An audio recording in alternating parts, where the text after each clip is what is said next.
Have you ever had this problem in the morning when you came out to your car? Come with me if you want to learn how to take care of it.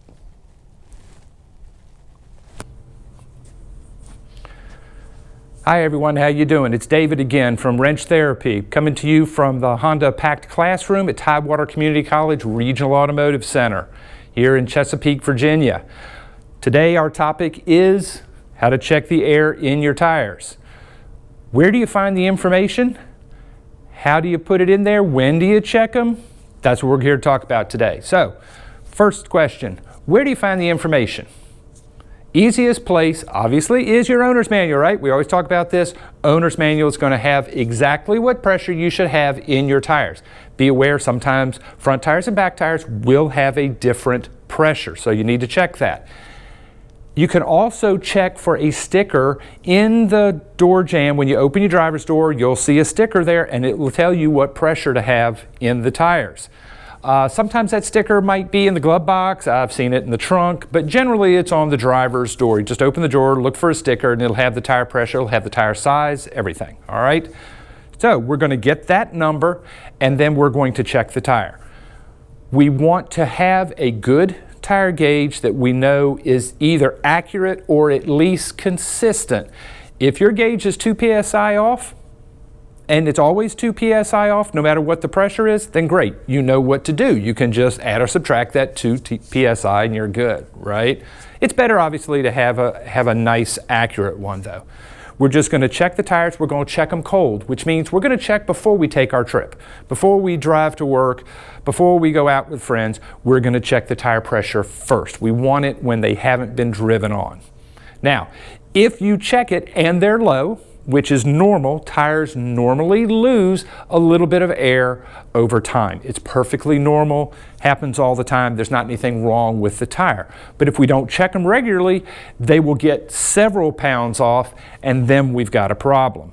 So we want to check it monthly, just like we do our oil. We want to check it monthly and keep on top of it. All right? It will have an effect on our gas mileage. It will have an effect on our traction for handling and braking and acceleration. And it will have an effect on ride. It will have an effect on how much weight we can carry in the vehicle.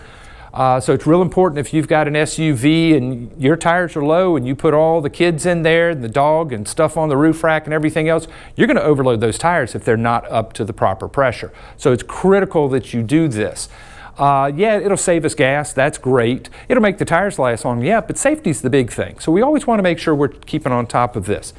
That number will change with temperature.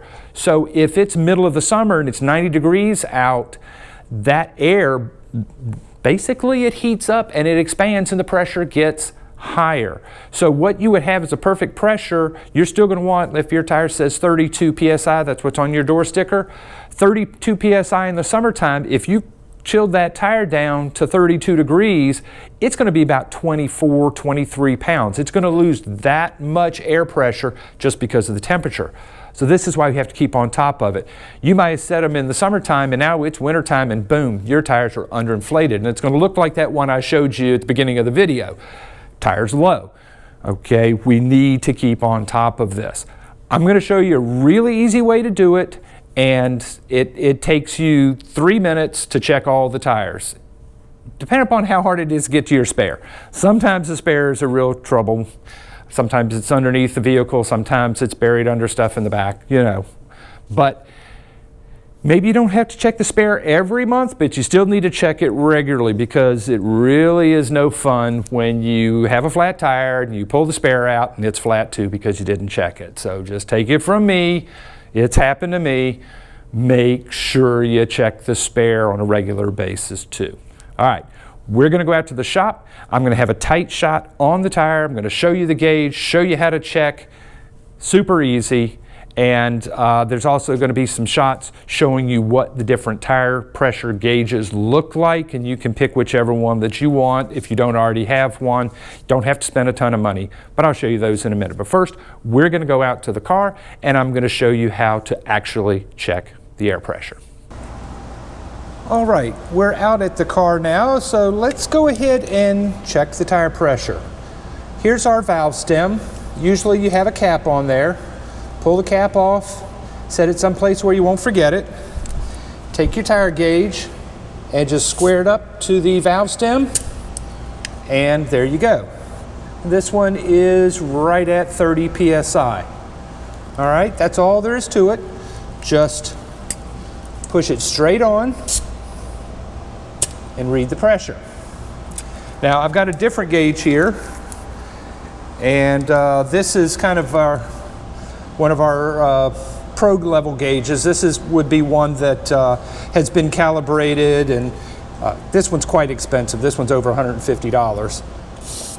But, and you can see it was reading 30.8, and this one reads right at 30. So they're within a pound of each other, which is really good. That's what we're looking for, something nice and consistent. You don't have to spend all the money for this guy, which is nice. I mean, this one's been calibrated and comes with the information on the calibration. That's great, but you don't need that for your car. What you need is just something basic that will do the job. I will be showing you a couple of different types, but this is just two of them. Now, one of the keys when you're doing this is make sure we go in square. If you go at an angle, you're just going to let air out. So make sure you go in square, and there you go, 30 psi. That's really all there is to it. Make sure you put your caps on after you're done checking it. Now, if you have to go to the gas station or something to get air to put in your tires, if you're showing low, obviously take your gauge with you, but be aware if you have to drive a little bit of a distance, the tire pressure might have gone up. So before you put the air in, double check to see what you've got so you can make that adjustment, because as the tires drive, they're going to warm up and that pressure is going to change. So just be aware of that if you do have to go and put air in the tires, that it could go up higher from where it is here cold as it's sitting there before you've driven it. So just keep that in mind. All right, so easy, just grab it, put it on there, check all your tires, do it monthly, you'll be in great shape. We're back in the classroom, and I want to take a minute or two to show you a couple of different types of tire gauges. Now, you saw me use the high dollar pro level one out in the shop. You also saw me use this one. Now, this I just recently bought from a company called Harbor Freight. This was a whopping $6. Not exactly a big investment considering the benefits you're going to get out of it. I will have a link to this in the description down at the bottom of the video, so if you want to get one of these, just follow that link. A couple of the other ones that we have, this is an older style. I've had this probably 20 years. I don't use it anymore. It's not accurate anymore, so it's over 3 psi off, so obviously I'm not going to use that one anymore. This one you're used to seeing. You've probably seen them at checkout counters, even at convenience stores, but that's $2 or $3 for something like this. If that's all you got, great. As long as it's consistent, you can use it, but I probably wouldn't use that when you can get something like this that's accurate, that's only a couple of dollars more. So that's up to you though. You buy what you need to buy. This one is more geared towards bigger trucks. This one goes up to well over 100 psi. You should be fine with a gauge like this or this, that they are in the neighborhood of 60 psi. So that's going to handle most of the vehicles that you're going to deal with. If you've got a 1-ton truck or an RV or something like that, you might need one of these that goes up to a lot higher level. But for most people, something like this, any of these actually would work, but you probably don't need more than about 60 psi. So do a little research, find one that you like, find one that you can afford. The key here is make sure you've got something that's repeatable and that you have handy so that you can check monthly, because that's the thing. You need to check on a regular basis. And there you have it. Easy to do.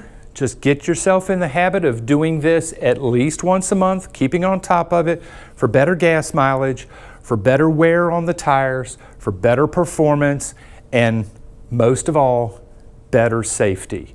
Can't stress that enough. proper tire inflation pressure is critical for safety. So if you don't already have one, go grab yourself a tire gauge. Make sure that it's accurate. You can ask your friends and check against theirs and just make sure that it's accurate and start checking your tires. Have a good one, everybody. See you next time.